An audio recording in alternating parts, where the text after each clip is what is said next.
Bonjour, vous avez l'impression que l'argent n'est pas fait pour vous? Vous voulez optimiser votre budget et vos dépenses? Vous êtes souvent à découvert et vous souhaitez améliorer votre vision et votre gestion de l'argent? Alors, bienvenue sur Budget, le podcast qui t'aide à gérer concrètement ton budget. Définition, réflexion, technique, je vais vous donner mes clés pour dépasser vos croyances limitantes liées à l'argent et pour optimiser votre budget. N'hésitez pas à vous abonner et à partager ce podcast.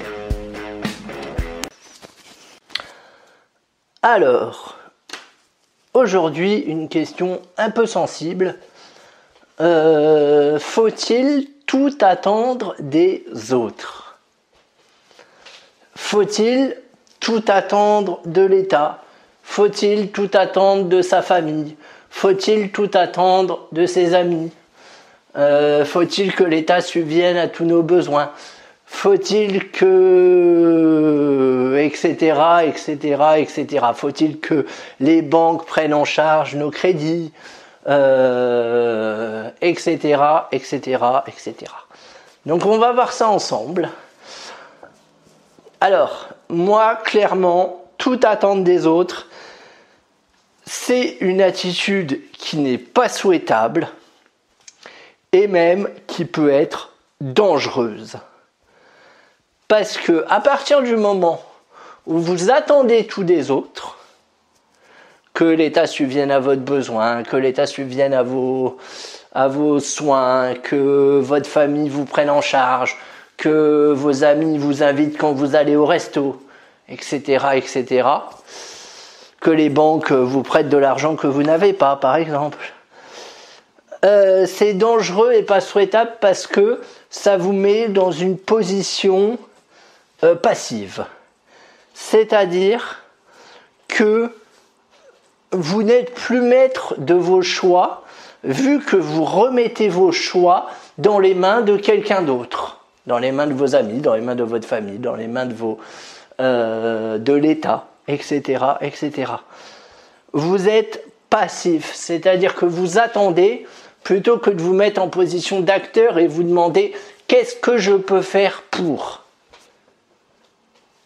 Là, vous inversez le truc. Vous dites qu'est-ce que les autres peuvent faire pour moi. Et c'est là où ça devient dangereux. Qu'est-ce que je peux faire pour?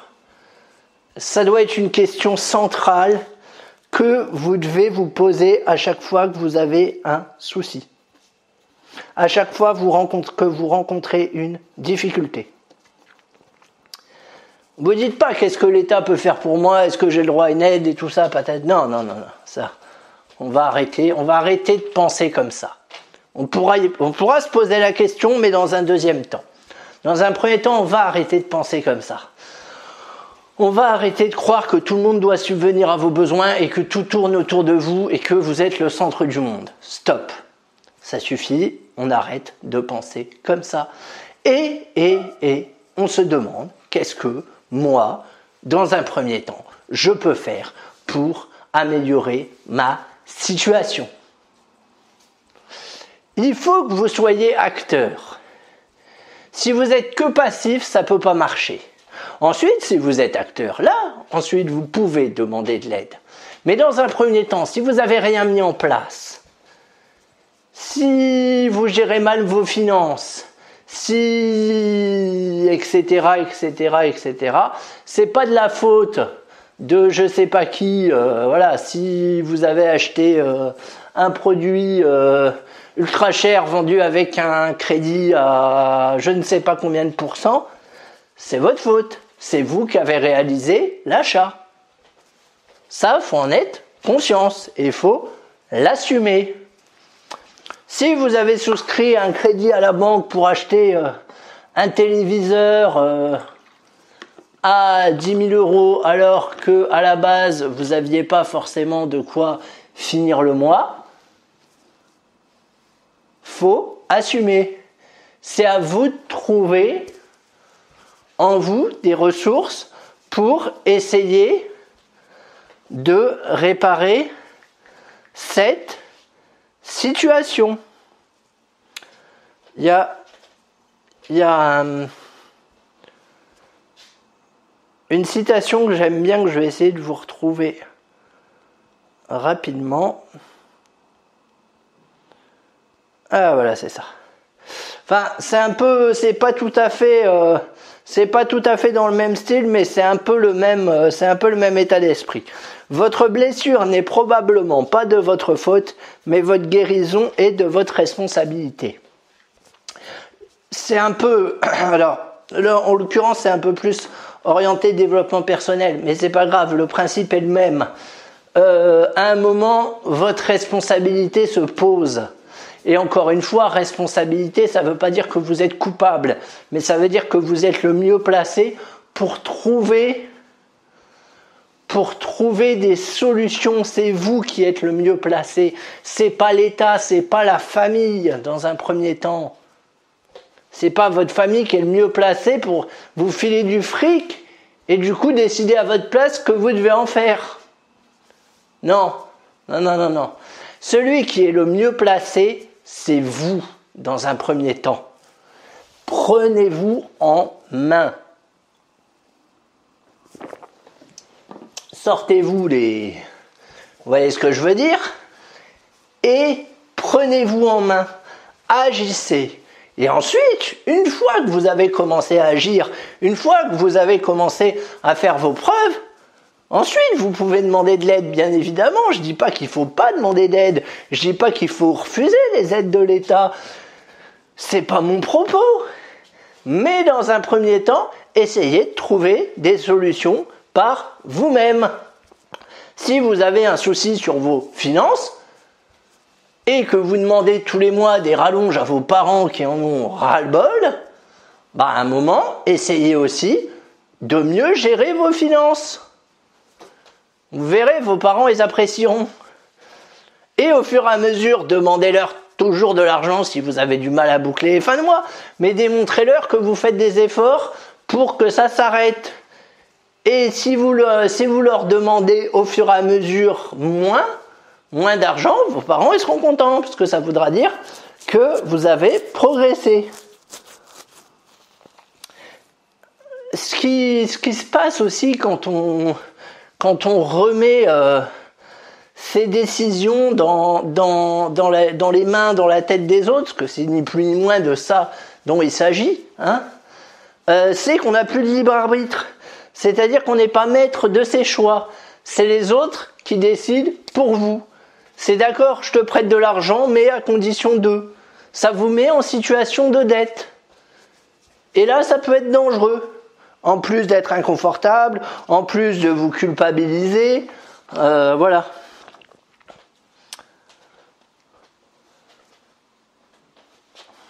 Donc, voilà, posez-vous vraiment la question, ça c'est une question centrale, qu'est-ce que je peux faire pour ? J'ai tel problème, j'en chie, c'est compliqué, mais qu'est-ce que je peux faire pour, à mon niveau, qu'est-ce que je peux mettre en place pour essayer de m'en sortir, d'être dans une autre situation, etc., etc. Retenez cette phrase-là. Et n'attendez pas tout des autres, parce que si vous attendez tout des autres, de toute façon, vous allez être déçus. Parce que les autres, ils vous donneront pas tout. Croyez-moi, c'est pas leur rôle. Et quand bien même ils vous donnent tout, c'est pas bon. C'est pas bon. Il y a un moment où il faut conserver son libre arbitre. Il y a un moment où il faut conserver sa dignité aussi. Voilà, tout simplement. Donc, n'attendez pas tout des autres. L'État, la famille, les amis, les banques, etc., etc. Enfin, réfléchissez avant de faire un crédit. Est-ce que vous avez vraiment besoin de la dernière bagnole à 20 000 euros alors que vous n'arrivez déjà pas à boucler les fins de mois? Je vous pose la question.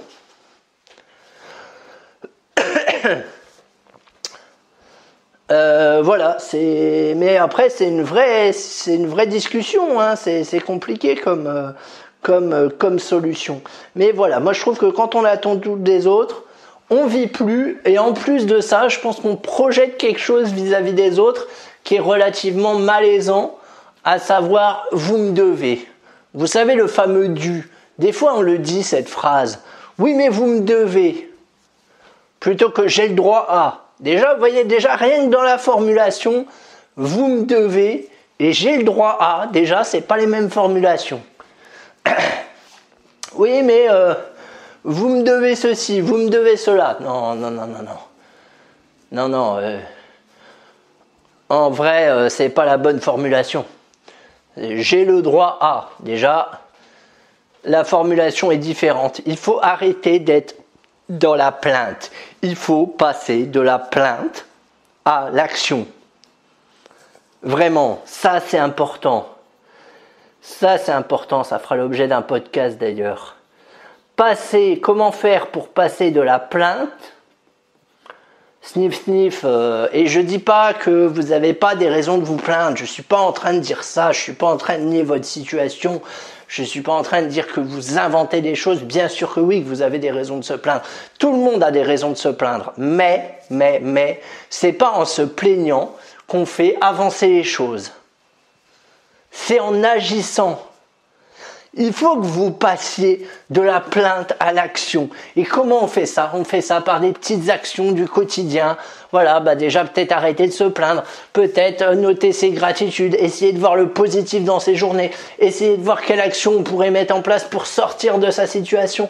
Ça peut être des trucs tout bêtes qui vous débloquent. Vous gérez pas vos finances, déjà est-ce que vous avez fait vos comptes? Ah non, moi j'ai peur, je préfère pas regarder. Non, c'est normal d'avoir peur, c'est pas normal d'avoir honte, c'est pas normal non plus de culpabiliser, mais c'est compréhensible. Mais à un moment, il faut s'y confronter à tout ça. Il faut s'y confronter et il faut passer à l'action. Et que ça, il n'y a que vous qui pouvez le faire. Alors si besoin, bien évidemment, on peut se faire aider par un coach ou un psy. Mais il ne fera pas le boulot à votre place. C'est ce que je veux dire. Il n'y a que vous qui êtes responsable de votre situation. Vous êtes responsable de trouver les solutions pour vous sortir de votre situation. Et c'est très bien comme ça. Imaginez que ce soit quelqu'un d'autre qui ait la possibilité de vous faire appliquer ces solutions. Ce serait super bizarre quand même. Ce serait super bizarre. Non, les solutions, elles sont en vous. Il faut que vous les trouviez. Après, vous pouvez vous faire aider pour les trouver, bien évidemment. Je dis pas le contraire. Mais elles sont en vous. Ça marche pas le fait que quelqu'un d'autre plaque ses solutions pour vous, ça marche pas. On le voit avec les parents. Les parents, qu'est-ce qu'ils font à leurs enfants? Ils essayent de plaquer leurs désirs. Ça marche pas. À un moment ou à un autre, le libre arbitre reprend le dessus et c'est très bien. Et c'est vraiment très bien comme ça. Parce que notre libre arbitre, c'est ce qu'il y a de plus important. Je veux pas, je veux ça, je veux pas de ça. C'est ça qui est important, c'est comme ça qu'on vit. C'est comme ça qu'on est humain également. En étant actif, en sortant les doigts, vous m'avez compris d'où. Je dis pas que c'est facile, je dis pas que ça tombe du ciel, c'est pas du tout mon propos. Mais il n'y a que vous qui avez les solutions enfouies en vous. Voilà, j'espère que ce podcast t'a plu. Il était un peu différent de ce que je fais d'habitude, mais néanmoins, je pense qu'il était nécessaire. Je te dis à très vite.